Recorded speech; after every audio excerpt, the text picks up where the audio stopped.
Allez, on va commencer.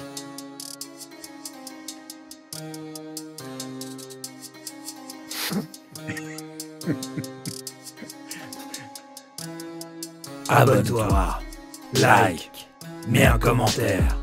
Querelleuse, querelleur, bienvenue dans cette nouvelle vidéo querelle. Je suis avec mon collègue Ed Wood et on va parler aujourd'hui du dernier film événement de Denis Villeneuve, Dune, partie 2, partout, comme on veut l'appeler. Et je vais m'enquérir immédiatement de l'état de mon camarade. Ed Wood, comment ça va bien ? RAS, tout va bien. Je suis content de te retrouver. On enregistre un dimanche. Pour nous, ça évacue le blues du dimanche soir, mais vous recevrez cette vidéo un peu plus tard, montée par les soins de Thomas. Pardon, TN. Et je suis content. On va discuter d'un film qu'on a vu tous les deux et on ne sait ni l'un ni l'autre ce qu'en a pensé son camarade. Donc ça va être édifiant pour l'un et pour l'autre. Ben, c'est toujours un petit peu un moment d'angoisse, le moment où on commence, puisque l'une des premières questions qu'on se pose en préambule, c'est savoir un petit peu comment on se positionne, si on a aimé, pas aimé, et puis des fois on tombe d'accord, puis des fois on tombe pas d'accord, et puis des fois ça nous coupe un peu les jambes de savoir que l'autre a pas aimé, alors qu'on pensait que c'était un landslide, comme on dit pas, parce que je sais pas ce que ça veut dire en l'occurrence, mais c'est un petit peu le moment d'hésitation comme ça. Là, je t'avouerai que j'ai vu le film, je me suis dit ah ça il a dû aimer, ça peut-être pas, je sais pas. Alors avant de te demander ce que tu en penses, je trouverais ça intéressant qu'on fasse un petit rappel de finalement où on en était resté à la sortie de la salle. Je dis pas qu'on va se dédire par rapport à ce qu'on a dit quand on en a parlé il y a 2 ans, je crois déjà, c'est plus de 2 ans que c'est sorti, mais peut-être que notre sentiment sur le premier film a eu le temps d'évoluer entre temps, donc rappelle-moi un petit peu sur quoi tu étais resté à la fin du premier film. Alors, on était restés, il me semble, tous les deux dans une expectative, puisque le film était scindé en 2 parties et qu'il se terminait sur une sorte de cliffhanger. En fait, il y avait une grosse mise en place dans Dune partie 1, et on espérait voir très rapidement la suite, et on a attendu donc ces fameux 2 ans et demi. Mais pour ma part, j'étais assez content du film. On en avait débattu tous les deux en montrant vraiment beaucoup de bons côtés, de points forts, de partis pris que moi auquel j'avais adhéré. Et voilà, et j'étais dans une attente assez fébrile de ce deuxième volume. Et toi ? Ben, je pense qu'on est sur la même longueur d'onde. Moi, j'avais quand même eu une grande frustration de la coupure à la fin du film, qu'on sent arriver au fur et à mesure du déroulement. Je l'ai revu 2 ou 3 fois depuis, hein, puisque j'ai le disque à la maison et que je l'ai revu et que je l'ai aimé encore plus en le revoyant. Mais il y avait pour moi un petit peu cette épée de Damoclès de est-ce que le deuxième volume va confirmer ou est-ce que le deuxième volume va ratatiner le film en finalement rabaissant ce qui avait été fait dans le premier, qui était pour moi, sinon en tout point, globalement excellent. Et C'est vrai qu'on était resté dans un jugement qui était pas encore définitif, en se disant que c'était vraiment un film coupé en 2 et qu'on n'avait pas l'entièreté du film et qu'on pouvait pas juger totalement de la finalité. Et moi, j'avais moins cette frustration puisque j'ai lu le roman jusqu'au Messie de Dune. Et donc je sais exactement ce qui va se passer dans les événements, et ça m'a moins frustré que toi, en fait, cette coupure. non, bah, je connaissais la fin via David Lynch, mais j'ai appris que c'était très différent dans le livre, parce que mes 2 filles, elles, ont lu le livre et on a été voir le film ensemble. Et j'aimerais rappeler aussi que pour notre sentiment de réception du premier film, il y avait un contexte très particulier, puisqu'on était en fin de Covid Enfin, pas tout à fait d'ailleurs, puisque le film aux États-Unis était sorti simultanément sur HBO Max et au cinéma, ce qui avait entraîné une moins bonne performance du film, qui avait quand même fait, je crois, mondial 400 millions de dollars de box-office, qui était plutôt une réussite malgré la démarche de Warner. Mais que au moment où on regardait l'image de générique de fin qui nous disait, sinon explicitement, nous laissait entendre à suivre, on n'était pas sûr d'avoir le deuxième film. Parce qu'il y avait une vraie réalité économique qui était une menace sur le film. On en rigole aujourd'hui, mais à l'époque, c'était pas du tout une évidence de voir la suite. Et c'est pour ça que on était un peu en suspens de savoir ce qui allait se passer si on allait vraiment voir la suite, quoi. Heureusement, ce suspense a été levé assez vite puisqu'on a su assez vite qu'il y aurait une suite et d'ailleurs, ça a été une charge de travail sur, Denis Villeneuve puisqu'il a enchaîné finalement les 2 projets l'un après l'autre et qu'il ne fait que ça depuis la fin du tournage de Blade Runner. Donc là, on est à plusieurs années sur Dune. Il est courageux. Et peut-être qu'il va enquiller sur un troisième volet. À titre d'avertissement pour les personnes qui regardent la vidéo, on va essayer d'en parler sans spoiler, si tant est que l'histoire soit très importante dans sa révélation, mais on va être obligé de parler de ce qui se passe dans le film pour vraiment, je pense, en faire la critique, parce que indéniablement, le traitement du contenu de l'histoire fait partie de ce qui peut plaire ou déplaire dans le film. Je ne sais toujours pas ce que tu en penses. Donc, je pense qu'on arrivera assez vite à une partie, on spoilera, mais il y aura un avertissement visuel sur la vidéo. Je crois que personnellement, je vais spoiler assez vite parce que c'est un peu dur de parler de ce film sans parler des événements et des retournements, etc. Et du traitement des événements. Mmh. Donc je vais te poser la question fatidique. Peux-tu en quelques mots nous donner ton sentiment général sur Dune Part 2? J'ai trouvé que c'était vraiment dans la continuité du premier opus, un formidable divertissement, et je rajouterais malheureusement. À toi. Alors, moi, j'ai trouvé que c'était un film que j'ai ressenti, mais je l'ai vu qu'une fois, beaucoup moins spectaculaire que le premier, et que j'ai trouvé que Denis Villeneuve avait pris des risques audacieux et qui m'ont vraiment plu sur le traitement de ces personnages, ce qu'il advient d'eux et des décisions qu'ils vont faire dans le film, même si c'est dans le livre. Je crois quand même que lui, il a fait des choix très spécifiques, si j'en crois l'analyse de mes filles qui ont lu les bouquins, enfin le bouquin. Et j'ai trouvé ça formidable. Et quant à l'expectative de est-ce que le deuxième va jouer l'exhausteur de goût du premier ou est-ce que ça va retomber comme un soufflé, moi j'ai envie de dire oui, c'est formidable ce deuxième film. Il arrive à élever le premier film de façon considérable. Et ce doublette de film, ou ce film en 2 parties plutôt, pour moi est un film qui va rester dans la science-fiction, dans l'histoire du cinéma, quoi. C'est comme tous les films, il n'est pas exempt de défauts, mais franchement, je trouvais ça formidable. Et on a failli aller le revoir le jour même avec mes filles, et je crois qu'on va faire une soirée pas raisonnable, on va se coucher tard pour aller le revoir dans la semaine. Ah oui, carrément. Mmh. Et ben moi, malheureusement, c'est l'inverse qui s'est produit. Effectivement, c'est pas l'exhausteur de goût, c'est plutôt un soufflet qui retombe.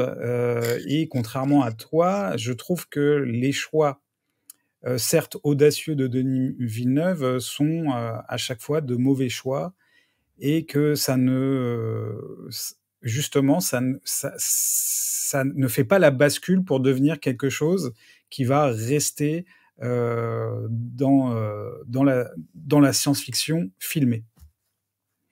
Ça m'a pas convaincu.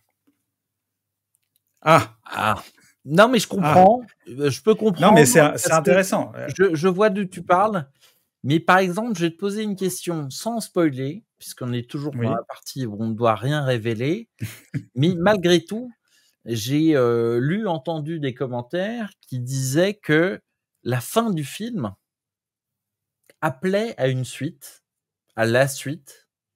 Et mon sentiment, en sortant du film, c'était que, au contraire, c'était un arc parfaitement achevé qui nous avait dit ce qu'il avait à nous dire. Et je pense que la façon dont il retombe sur ses pieds d'une façon que je trouve extrêmement surprenante, encore une fois, il y a un roman à l'origine, mais il y a quand même des choix qui ont été faits pour nous raconter cette histoire qui font que c'est sa conclusion à lui. Moi, je trouve que il peut y avoir une suite, pourquoi pas, mais j'ai presque envie de dire, à l'heure actuelle, s'il devait jamais y en avoir, ça ne me manquera pas. Et je trouve que l'ensemble est vraiment très, très bien construit et assez déstabilisant. Je trouve Villeneuve fait face à un double problème. On dit que Dune, de tout temps, j'ai entendu que Dune était inadaptable. Et pourquoi c'est inadaptable? Est-ce que c'était faute de moyens, faute d'effets spéciaux, faute d'images qui pourraient imprimer la rétine par rapport aux descriptions que fait Herbert dans le roman? C'est pas ça, moi, qui me gêne. C'est que Dune, c'est un monument de science-fiction en littérature. Non pas parce qu'il a des sujets novateurs, non pas parce qu'il est visionnaire, non pas parce que il offre des visions de planètes exotiques, etc., mais parce que il transcende son média. Il va faire un roman sur un personnage, Paul Atreides, qui va embrasser une destinée messianique et il va en exprimer les dangers. Et pour ce faire, il va créer un personnage, le Kwisatz toi tu l'as noté le nom, le Kwisatz Haderach. Le Kwisatz Haderach, qui est le pouvoir absolu, une personne omnisciente qui voit à la fois le présent, le futur, le passé. Une figure qui peut nous faire penser au personnage de Watchmen, dont on avait déjà parlé à l'occasion d'Oppenheimer, où j'avais fait un rapprochement entre Oppenheimer et ce personnage, Dr Manhattan, qui est coincé dans une toute-puissance qui le met au centre des choses et qui lui permet de voir à la fois le passé, le présent et le futur, et d'être complètement perdu là-dedans, perdu dans toutes les réalités qu'il peut embrasser en même temps. Le roman, avec des moyens tout simples, mais néanmoins ingénieux, arrive à brasser ces différentes temporalités. Il y a un truc tout simple, tout bête, c'est qu'à chaque en-tête de chapitre, il y a un petit résumé. Il y a un petit... c'est à la manière des Gentlemen extraordinaires. Il y a du métatexte. C'est-à-dire qu'en introduction d'un chapitre, il peut y avoir un extrait d'un livre d'histoire fictif qui relate l'événement de manière historique. Et après, tu vois la scène telle qu'elle a eu lieu. Et tu as aussi les pensées intérieures des personnages. Truc qu'on a beaucoup reproché dans le film de David Lynch. On entend souvent des voix off en train de parler pendant qu'il y a l'action. C'est vraiment tiré du roman, ça. C'est que, à la manière des mangas, par exemple, on entend tout le temps le dialogue intérieur des personnages et on sait les enjeux qui se passent dans une scène et les stratégies de chaque personnage. Et ça, c'est hyper intéressant et c'est vraiment ce qui me passionne dans Dune. Et ce n'est pas le décorum, la planète Arrakis et tout ça. Ça, c'est en plus. Il décrit richement et il crée un monde, mais il manie surtout son média.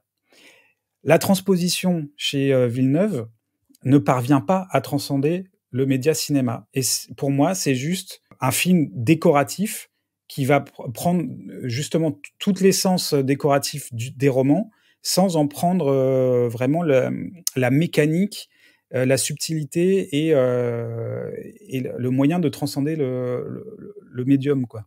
Bah, ce que tu dis est forcément recevable. Ceci étant dit, je te rétorquerai que là, aujourd'hui, on parle d'un film et Oui, que théoriquement, quand on parle d'un film, qu'on ait lu ou pas le bouquin, oui, ça ne oui, bien compte sûr. que par le biais de lecture que ça nous donne du film et n'ayant pas lu le livre, je l'ai commencé plusieurs fois. Je suis un très mauvais lecteur. Heu, Bah, moi, j'ai été complètement transporté par le premier film et passionné par le deuxième. Parce que justement, il abandonne un peu le décorum qu'il y avait dans le premier.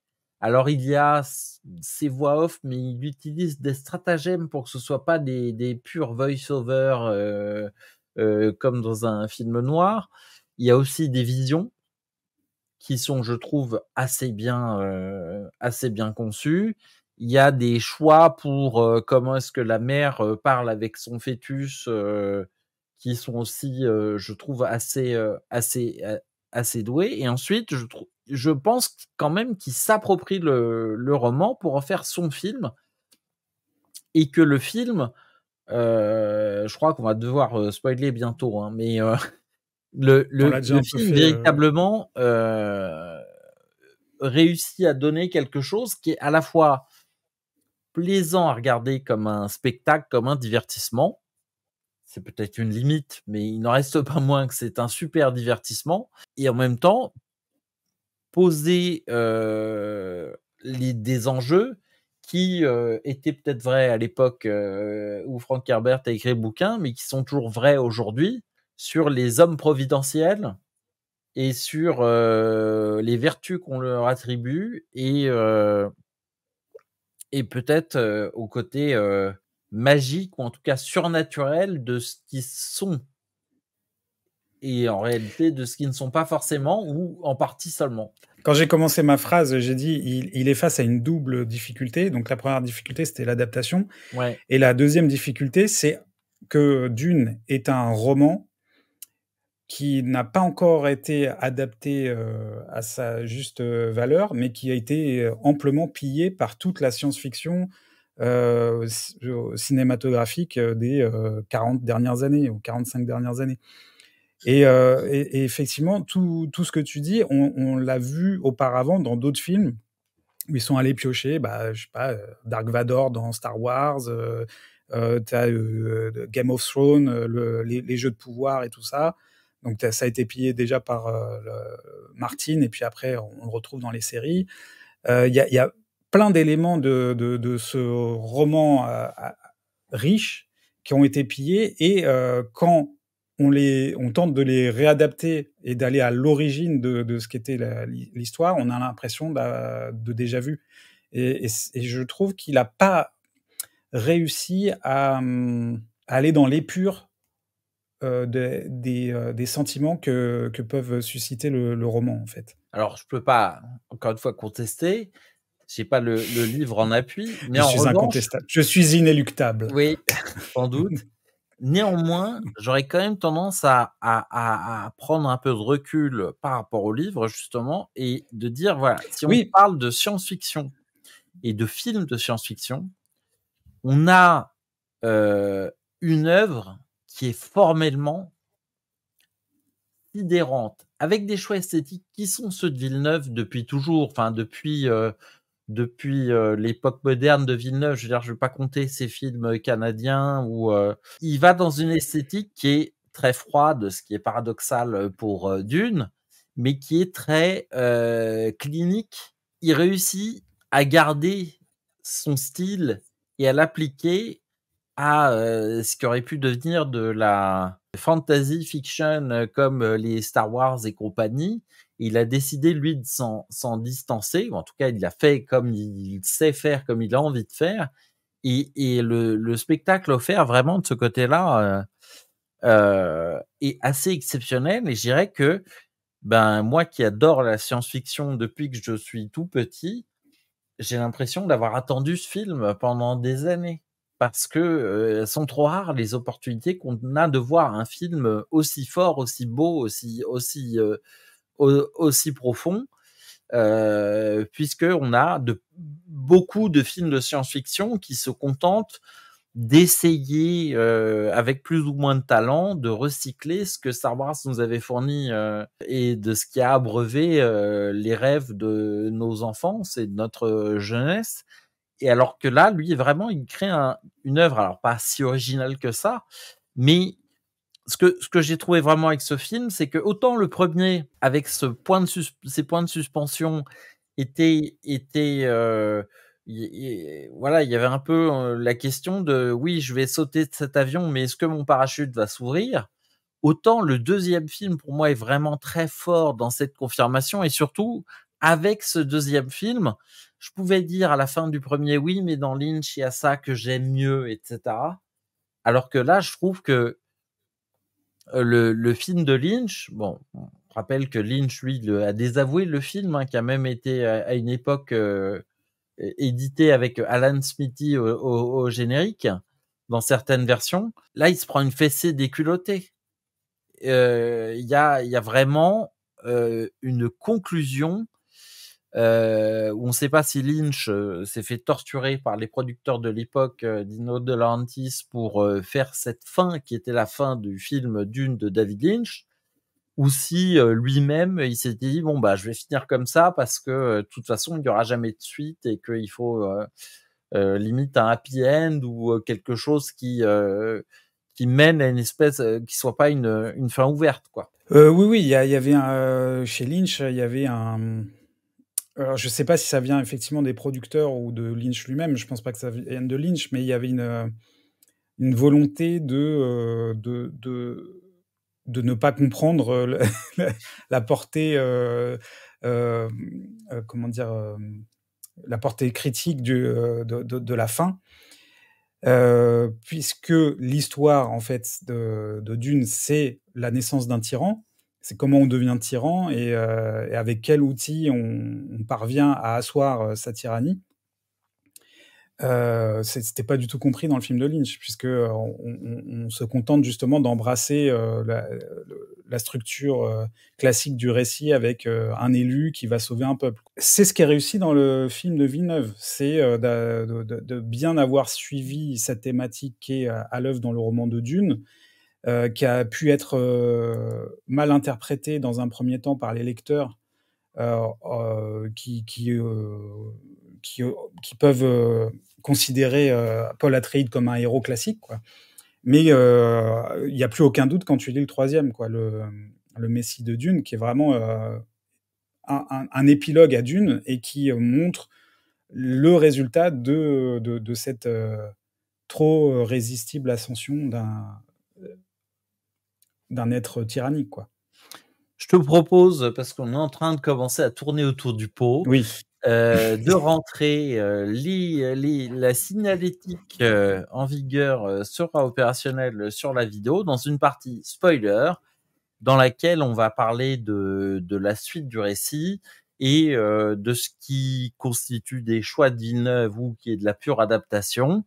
Donc l'histoire qu'on avait laissée à la fin de la première partie, Paul Atreides et sa mère avaient rejoint les Fremen. Ils avaient gagné leur survie suite à un duel gagné par Paul contre l'un des Fremen.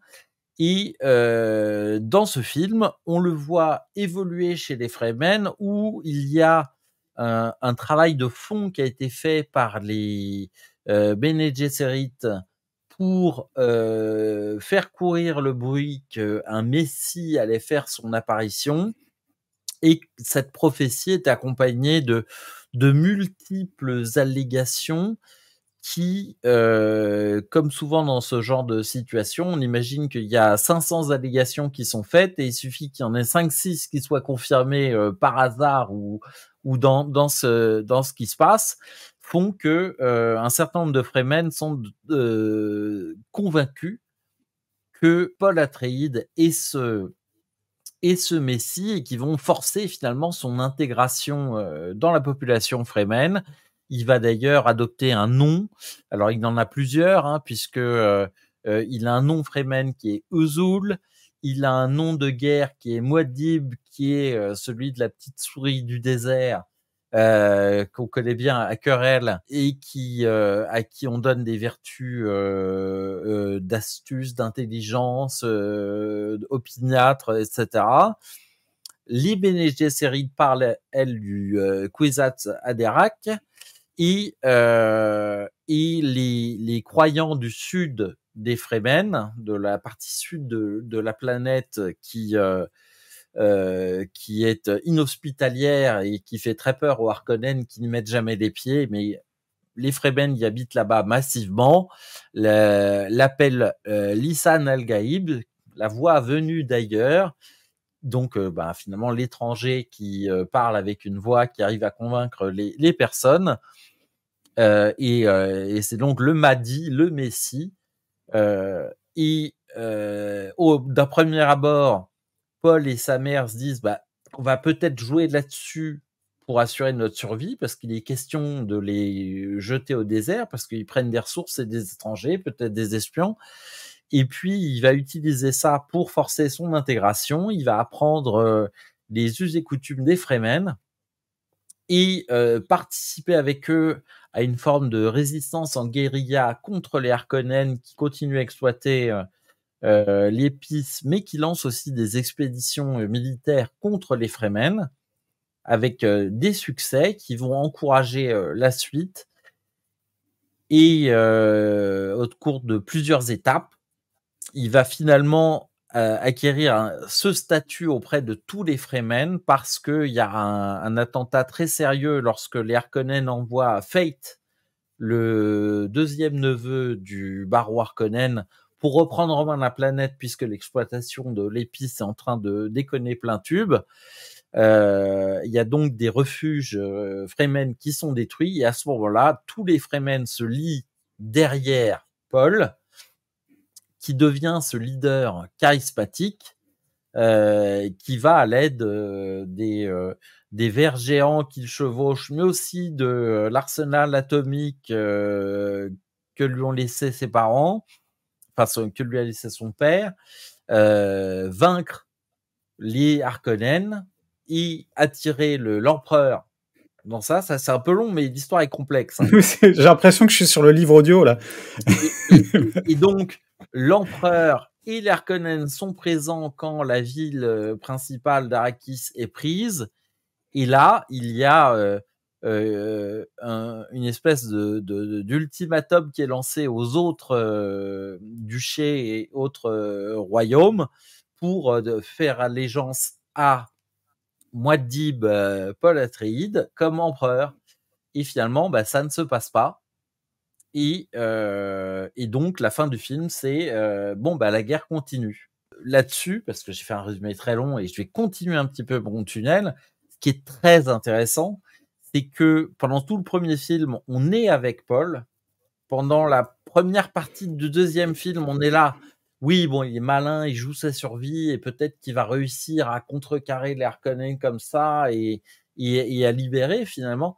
Mais on se rend compte que à partir du moment où il va boire l'eau de vie et que il va lui-même être dans le délire qu'il prenait avec un peu de recul au début, il y a un shift. Et c'est à ce moment-là où moi je trouve, et c'est là que je suis très touché par le film, qui m'a fait verser quelques larmes à plusieurs occasions.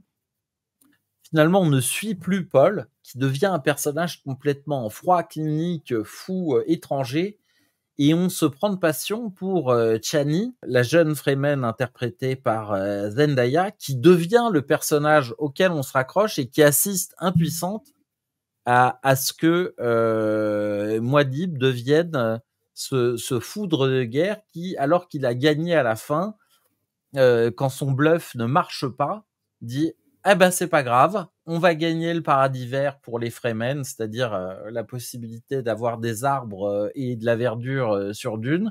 Et donc les Fremen montent dans des vaisseaux et vont faire la guerre contre d'autres planètes. Et je trouve que la réussite de ce film, c'est que, pour le coup, contrairement à David Lynch, véritablement, il y a ce shift de personnage.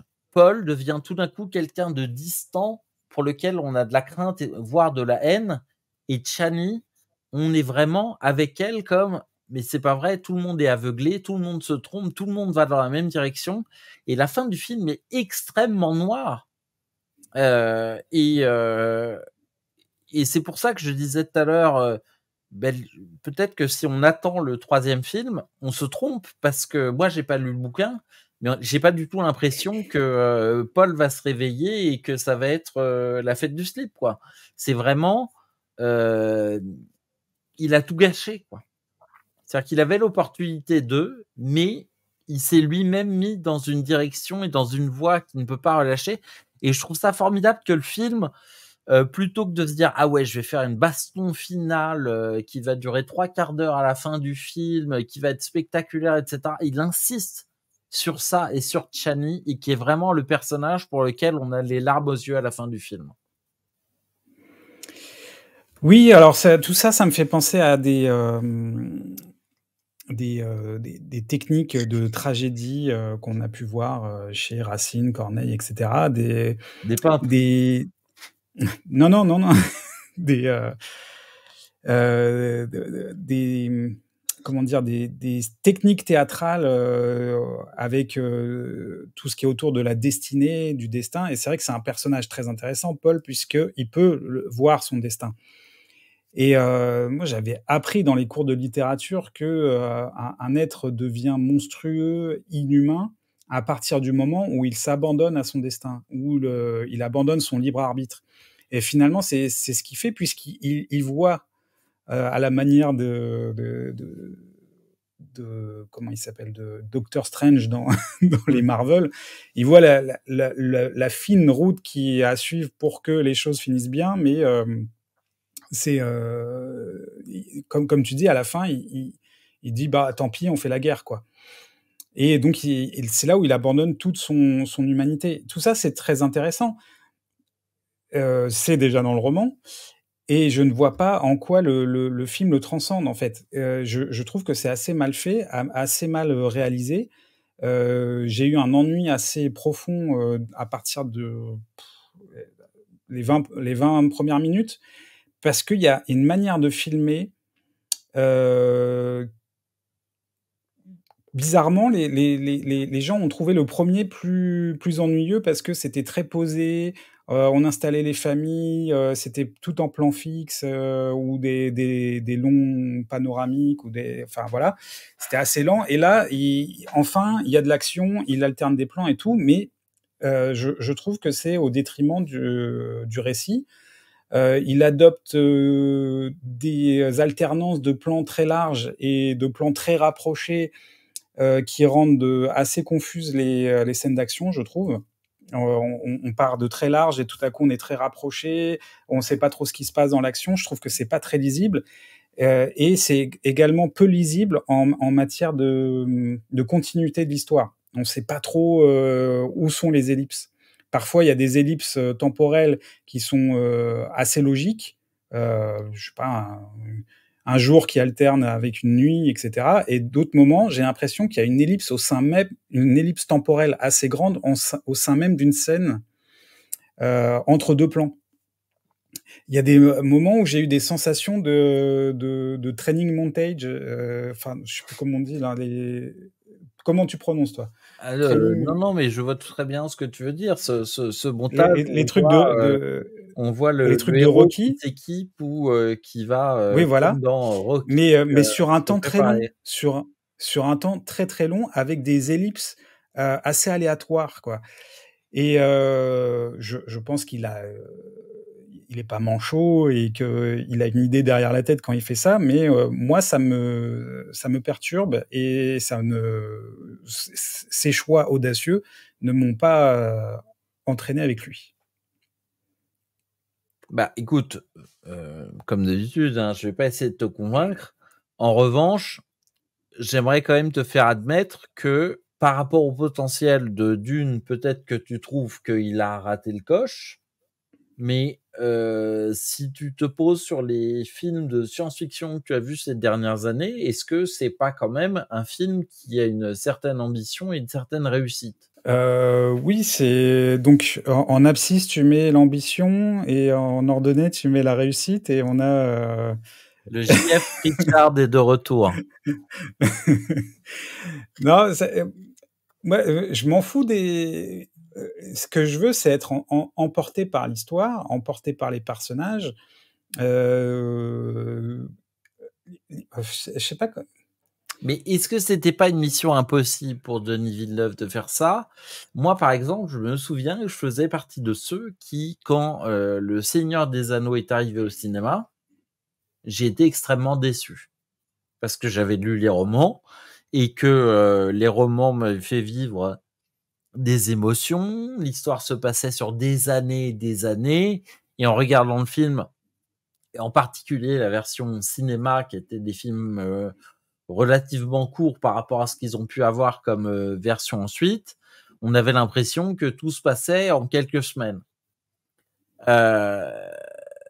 Mais j'ai appris à les aimer et je les aime de plus en plus, d'ailleurs, ces films du Seigneur des Anneaux, parce que j'ai réussi à m'échapper de la vision que je me faisais moi des romans. Bon, c'est une expérience que j'ai vécue à une époque, je la garde pour moi, mais j'ai été capable avec le temps, de m'en séparer pour profiter au maximum de ce que me proposait Peter Jackson. Et j'ai l'impression, en l'occurrence, que ne pas avoir lu Dune, ça m'a rendu service pour profiter de la proposition qui était faite là. Parce que, justement, j'avais pas le pouvoir de mon imagination qui rentrait en confrontation avec la proposition de Denis Villeneuve. Je suis d'accord avec toi sur ce point. Effectivement, je voulais m'empêcher de comparer et de revenir à chaque fois au livre. C'est mon argument principal ce soir, alors que c'est pas un argument cinématographique, c'est un argument d'adaptation. Mais en même temps, toute cette histoire-là d'adaptation et tout ça, ça ne m'a pas du tout gêné. Par exemple, quand j'ai lu La caste des métabarons, qui est une adaptation de Dune, en fait, qui est comment dire, un recyclage de Jodorowsky de toute la matière qu'il avait produite pour essayer d'adapter Dune. Soit tu sors le synopsis, non, ouais, voilà, La case des métabarons. Tu vois, là, pour moi, c'est un exemple de trahison totale, hyper réussi, parce qu'il transcende le médium de la bande dessinée, qu'il s'empare de l'histoire, qui lui apporte ses névroses, qui fait des choix, qui trahit complètement certains personnages. Enfin, là, dans La case des métabarons, il s'appelle même plus Paul Atreides et tout ça. Il a juste pris l'esprit et projeté ça dans sa bande dessinée. Il a transformé l'épice en épiphyse. Épiphyte. L'épiphyse, c'est dans Pif Gadget. Et l'épiphyte, c'est dans les métabarons. Voilà, enfin, tu vois, ça m'a jamais gêné. Je suis pas tout le temps à me dire ah mais non parce que Paul il aurait pas fait ça et machin. C'est pas ça qui me gêne dans le film de Denis Villeneuve. C'est justement c'est peut-être le côté scolaire avec lequel il adapte l'œuvre et avec des prégnances, des choix qui ne sont pas les miens et donc j'y adhère pas du tout. Ça reste très beau, mais par exemple, tout ce qui est dans le désert, ça reste très... c'est un reproche qu'on lui a fait beaucoup publicitaire, quoi, mais je n'ai jamais la sensation que c'est dur de vivre dans le sud. C'est juste, il fait un peu plus chaud, quoi. Mais il y a pas cette tension. Alors, je vais revenir au roman encore une fois, mais dans le roman, c'est vraiment quelque chose de tous les instants de survivre dans le désert. Verser une larme, c'est vraiment très très important parce que tu perds de l'eau, quoi. Et t'es vraiment en danger de mort à chaque instant par la chaleur, par les vers, par toute l'hostilité de ce monde-là. Et je ne le ressens pas dans le film. Je ressens à aucun moment la chaleur écrasante. Je Alors, ressens à aucun moment le... ça, je peux l'entendre et en même temps, j'ai des réserves sur le fait de dire les points d'amélioration, en tout cas les points que j'ai pas aimés dans le film, puisque il y a des points qui m'ont pas touché. Moi, par exemple, si je dois en citer un, Chani et Paul tombent amoureux et commencent une vie de couple au sein de alors je sais pas si on dit une tribu, mais au sein des Fremen. Et mais ça, je pense que c'est pas la faute du réalisateur, c'est que l'actrice Zendaya et l'acteur Timothée Chalamet, il y a pas de, ça marche pas, ça matche pas quoi. J'y crois pas. Mais je pense qu'ils font tous les deux une performance pourtant qui est très bonne dans le film. J'ai d'ailleurs été épaté par Zendaya que je regarde un petit peu de loin en me disant que elle est toujours entre le mannequin et l'actrice d'habitude et que là je trouve justement qu'il y a beaucoup de profondeur dans son rôle et que en tout cas elle m'a fait vivre beaucoup d'émotions et je l'ai accompagnée notamment dans toute la dernière partie du film. Et j'ai été épaté encore plus que dans le premier film par Timothée Chalamet, à chaque fois j'appelle Chalamet, qui avec son physique maigrichon réussi à projeter l'image d'un guerrier viril dans le film, quoi. Et ça, je trouve que il a dû, ça passe par sa prestance, sa façon de se tenir, sa façon de se mouvoir, de s'exprimer, et que tout ça, il l'a fait vraiment avec un grand talent. Et je dois dire que si on doit, mais après tu vas me remettre Pritchard dans la gueule, mais si on doit relever tous les bons points du film, je veux dire, il est irréprochable sur la photo, il est irréprochable sur les effets spéciaux. La musique, qui pour moi n'est pas une musique, qui est plus un accompagnement sonore de ce qui se passe, je la trouve excellente. Je trouve que c'est bien écrit. Et tu parles des ellipses. Ben moi, c'est passé comme une lettre à la poste. C'est-à-dire que on comprend que toute la période à laquelle on assiste s'étale sur 8 mois, avec comme lien de suivi la grossesse de la mère de Paul Atreides. Et oui, le temps s'écoule pas forcément à la même vitesse. Il y a des étapes. Mais il n'a pas eu recours à des stratagèmes habituels qui sont de faire un fondu au noir ou de montrer les saisons dans le désert. C'est un peu difficile, etc. Mais on comprend que voilà, là, il y a l'étape où il doit apprendre à marcher dans le désert tout seul. Là, il y a l'étape où il doit apprendre à dompter un ver. Là, il y a ceci, cela. Et au fur et à mesure, je trouve que l'acteur muscle son jeu, prend de l'épaisseur. Et Javier Bardem, qui était au début une espèce de chef imposant, son évolution de la façon dont il réagit par rapport à Paul, au fur et à mesure qu'il est de plus en plus persuadé que c'est le Messie, je trouve ça assez formidable. Et il y a quelques passages drôles d'ailleurs dans le film, mais qui sont pas de l'humour potache, mais finalement des réactions des personnages qui entraînent de l'amusement. Et notamment, il y a une scène où il s'impose dans une assemblée où normalement il n'aurait pas le droit de s'exprimer parce qu'il n'a pas le rang de le faire chez les Fremen. Et là, Javier Bardem dit Listen al game. Et on a vraiment l'impression de voir un supporter de foot qui est hyper admiratif de son joueur préféré. Et il est totalement dans ce rôle-là et ça marche. Ça marche parce que c'est... vous avez vu, c'est le Messi et il est comme ça. Et je trouve que voilà, c'est quand même hyper fin de réussir à amener la prestance d'un personnage en passant par comment est-ce que, au fur et à mesure, les personnages qui étaient au-dessus de lui dans l'histoire se positionnent en dessous. Et ça, je trouve, c'est une grande finesse dans le film. Et je sais que c'est par hasard, c'est écrit comme ça et c'est voilà. Alors le temps s'écoule de façon qui t'a déstabilisé, mais moi ça me paraît pas gênant parce que justement il y a cet accompagnement au fur et à mesure qui fait que à la fin je suis pas surpris que ils disent on prend les verres et mes bombes nucléaires et on va attaquer les Harkonnen. Je suis pas surpris que tout le monde le suive parce que ça a été vraiment amené et construit.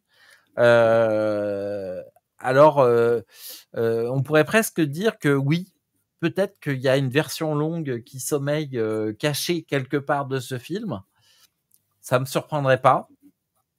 Mais je n'ai pas de souci avec ces ellipses. Et pas que je sois à court de choses à dire, mais comme je sais que je ne veux pas te convaincre, j'ai envie, à moins que tu aies quelque chose à ajouter, de te demander. Ah non, mais là, tu parles du personnage de Javier Bardem. Il est assez. Toi, tu dis qu'il y a de la finesse et tout ça. Moi, j'ai trouvé ça un peu lourdeau, justement, parce que il est celui qui va entériner le fait à chaque fois qu'il a fait une action qui correspond à la prophétie. Mais ça, il le fait, et c'est un gag. Effectivement, c'est un ressort comique. À chaque fois qu'il va dire « Ah, mais je vous l'avais dit » ou « Ah, mais c'est écrit », il y avait effectivement comme un personnage qui est amusant, oui. Comme les personnages de Monsieur Hulot, quoi. Bien sûr, mais ça, il le fait, je sais pas, j'ai pas comptabilisé, mais il le fait plus de 5 fois. C'est vraiment, à chaque fois qu'il intervient, c'est pour faire cette blague-là, en fait. Donc ça, j'ai trouvé ça un peu... autant il passe vite sur des choses, et autant là, il entérine le fait que, effectivement, le personnage est en train de se fanatiser à son contact. Mais pour moi, c'est lourdeau. J'ai entendu la finesse que tu trouvais à la fin, et avec ça, je suis d'accord. Tu voulais qu'on conclue? Non, mais je voulais te demander, puisque la tradition veut qu'on s'exprime en phrases pour donner des notes, je voulais savoir, est-ce que tu te sens aujourd'hui capable d'accorder une note de combien de fraises à ce film? C'est dur, les fraises. Hein. Je sais pas combien j'avais mis. Tu te rappelles combien on avait mis à Dune non, pas du tout. Moi, je crois que c'était assez haut. Je devais être à 3,5, un truc comme ça. Et là, je serais à 2,5, je pense. Voire 2. 2,5. Ah ouais, tu notes pas comme moi, parce que moi, 2,5, c'est vraiment dur. Hein. C'est vraiment dur. C'est la moyenne. Ouais, ben moi, c'est 4 fraises, celui-là. Et ma note qui devait sur être 5, 3 fraises et demi sur le précédent est rehaussée. De fait, les deux sont à 4. Et avec mes filles, on est déjà en train de programmer dès que le Blu-ray sort, la journée double feature. On prévoit des victuailles pour ne pas avoir à se déplacer pour regarder les 2 films d'affilée. Voilà. Donc, écoute, je suis triste parce que j'ai pris tellement de plaisir devant ce film. J'aurais aimé que tu puisses en prendre autant. Mais sois pas triste, c'est normal. Il y a d'autres films où on se retrouve. Là, on se retrouve pas sur celui-là. Tu dois avoir raison. J'ai les œillères, j'ai les 2 bouquins de part et d'autre qui m'empêchent de voir bien ce film, peut-être. Mais tu vois, j'ai envie de lire. Ça m'a donné envie de lire, mais pas de revoir le film. Moi, je maintiens que même premier degré, et même ceux qui pensent que là, c'était l'Empire contre-attaque et que le 3e film va complètement changer la donne. Je ne dirais rien, mais ça, effectivement, ça sent le roussi. Et est-ce qu'on serait d'accord tous les deux pour ceux qui ont aimé Dune 2 et pour ceux qui n'ont pas aimé Dune 2, on a un conseil de lecture, c'est La Caste des Métabarons. Ah ça, La Caste des Métabarons, bien sûr. C'est excellent. Une de mes BD que j'ai découvert, je crois que les premiers tomes ont dû sortir quand j'étais au lycée, puis ça s'est étalé sur pas mal d'années, parce qu'il n'y en a même pas un par an qui sortait. Je pense que c'est sorti sur 8-10 ans. Et c'est une BD assez exceptionnelle. C'est illustré par, ou dessiné par Juan Jiménez, qui est un auteur, je crois, espagnol, qui est formidable, qui a bien fait d'autres ouvrages de science-fiction que j'apprécie tout particulièrement. Il est mort, je crois. On en avait parlé, il me semble, dans Midi Cinéma. C'était... Ouais, il est mort en 2020. Le pauvre. Ah, et ben écoute, c'est une triste nouvelle. Merci d'avoir partagé avec moi ton sentiment sur Dune Écoute, je partie t'en 2 prie. de Denis Villeneuve. Les likes sont bienvenus et les commentaires, on les lit, on répond à tous, alors à notre rythme, mais c'est vraiment une façon de partager avec vous et d'avoir un suivi. Et bien, moi, je suis intéressé de savoir ceux qui vont défendre le film comme j'ai pu le faire ou qui vont peut-être être plus réservés comme Ed Wood. Et nous nous retrouvons très prochainement dans une nouvelle vidéo ou dans un live. L'avenir proche nous dira. Je te souhaite, Ed Wood, une excellente continuation. Moi aussi. Et je vous dis Et à on se toutes dit et à à la tous. prochaine. Ciao. Ciao.